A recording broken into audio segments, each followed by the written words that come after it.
about to state it wasn't always like this. Let's look back in time.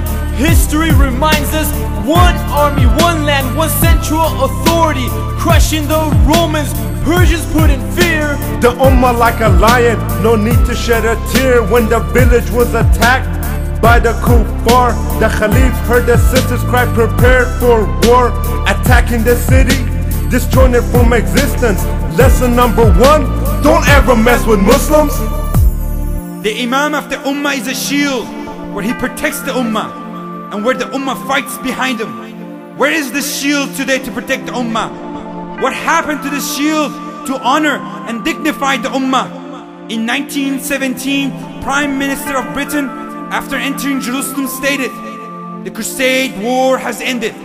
In the same year, the French General Gouraud went to the grave of Salahuddin Ayyubi.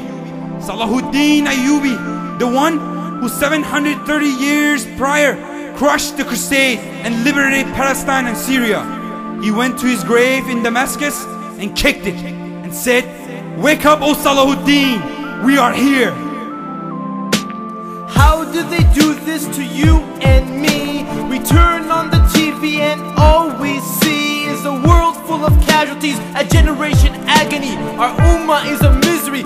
Let's go back to the beginning of the century and review our history.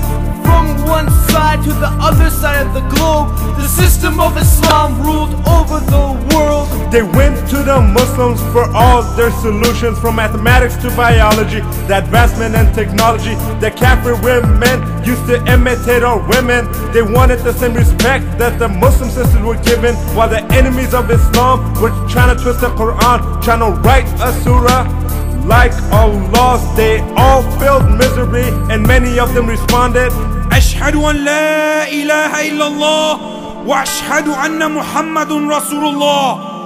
Allah has challenged the humanity until the day of judgment to produce a surah or an ayah like the Quran, and Allah assured that they will never be able to make a surah like it. The kuffar plan and work to destroy this deen, and Allah affirms that we too are planning. And if all the people of the world got together, they still could not and will never be able to put a scratch aside of a mustard seed on the throne of Almighty Allah subhanahu wa ta'ala. After failing on the battlefield, the kuffar got together and decided to yield. They said we must change the way the Muslims think, and sure enough, the Muslim Ummah began to sink. In 1917, John Belford promised Palestine to the Jews. 31 years later, his promise went through. Britain and France split the Muslim lands. 3 years later, Islam's worst traitor, Mustafa Kemal, brought the state's fall. In 1920s, Mustafa Kemal, with the help of the British, became the hero. Well, this so-called hero cancelled the authority of the most powerful system for the human beings, the Khilafah. He abandoned all rulings of Allah. He did not stop there. He abandoned the Adhan in Arabic. He denied the Muslim sisters from obeying Allah subhanahu wa ta'ala by abandoning the hijab. All Islamic calendars and holidays were cancelled. Yes, brothers and sisters, he changed the Arabic alphabet to Latin.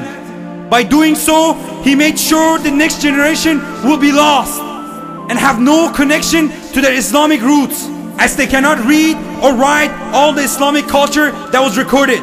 This Islamic system sent by the creator of Alameen went from the application in life to be in the museum for the people to go and see in Turkey. In 1924, our state was demolished. 100 years of planning and their plans were accomplished. Kafirs broke our bondage, contaminated our knowledge. Better listen up, cause you won't learn this in college. Beginning of the end and the divisions began. Step by step they divided our lands. In 1921, Saudi Arabia and Iran. Next year Egypt, and in 32 Iraq. In 1945, Jordan, Indonesia, Lebanon and Syria. 2 years later, the division of India, the Muslims took a stand and demanded the ruling of Islam. So they gave them Pakistan, but it was only an illusion, a false resolution, far from a solution. In 1948, the Jews established their Israeli state. In 1901, the Kuffar went to Sultan Abdul Hamid II and offered to pay tremendous amount of money to the Islamic State for Palestine. Sultan Abdul Hamid II replied, "I am not going to give 1 inch of Palestine to the Jews, as Palestine is not mine to give, but it belongs to the Ummah, and Ummah have shed blood to defend this land. But if one day the Islamic State falls apart, then you could have the Palestine for free. But as long as I'm alive, I would rather have my flesh be cut out than cut Palestine from the Muslim land. I will not allow any carving while we are alive." 1960s, Somalia, Nigeria, Kuwait and Algeria. In 1964 came the PLO, Yasser Arafat, the US scarecrow. A great decline in 1969 when the West was training Muslim scholars for hire. Jews were setting Al-Aqsa Mosque on fire. Let's recall 1970 for those who don't remember. That was the year that we had Black September. The King of Jordan and Yasser Arafat began their plot. Shot after shot, Muslim blood spilled as innocent Muslims were killed. Communism attacked, but Muslims fought back. The sincere Mujahideen of Afghanistan fought and pushed back the Russians, and then they started to fight among themselves. Khomeini became in power with the promise of ruling and raising the Ummah to the level of dignity, but his promise never went through. Soon after, Iran and Iraq went to war, and millions of innocent Muslims died. For 10 years, Muslims killed Muslims. Over what? What else?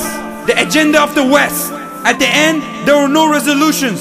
Today, Iran is very much open to democracy and reformation, and the Muslims in Iraq continue to suffer. Subhanallah, where is the Amir of the Ummah? Another decade gone, but we still don't have Islam. Take a look at the Gulf and the killings of Saddam.